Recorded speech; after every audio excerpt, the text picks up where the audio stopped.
మాసంలో ఉపవాసం ఉన్నటువంటి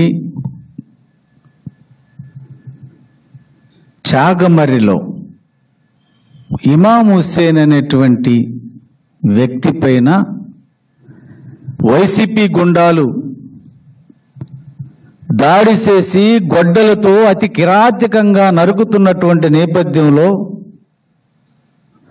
అల్లా అల్లా అని అరిసినా కూడా కరుణించకుండా అత్యంత దారుణంగా వైసీపీ గుండాలు అతని హత్య చేశారు.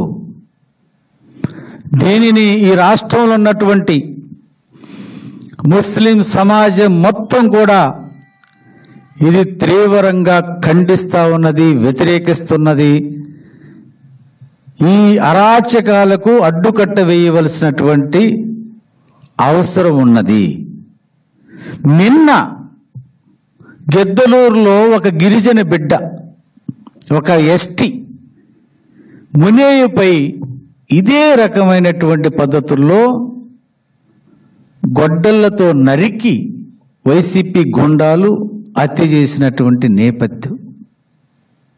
సొంత బాబాయిని అతి కిరాతకంగా సుపారీ ఇచ్చి గొడ్డళ్లతోటి నరికి చంపినటువంటి నేపథ్యం.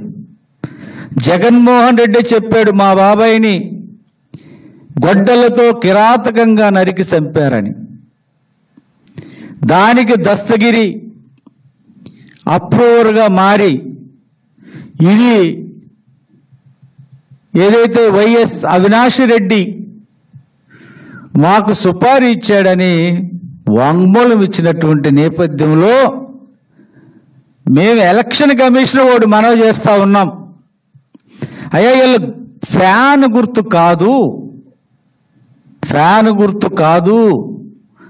వీళ్ళు గొడ్డలినే ఉపయోగిస్తూ ఉన్నారు కాబట్టి వీళ్ళకి గొడ్డలి గుర్తు కేటాయించమని మేము ఎలక్షన్ కమిషన్కు మనవి చేస్తూ ఉన్నాం. ఎందుకంటే గత 5 ఏళ్లుగా వీళ్ళ అకృత్యాలు నిత్య కృత్యాలు అయిపోయినాయి. ఇది ప్రజా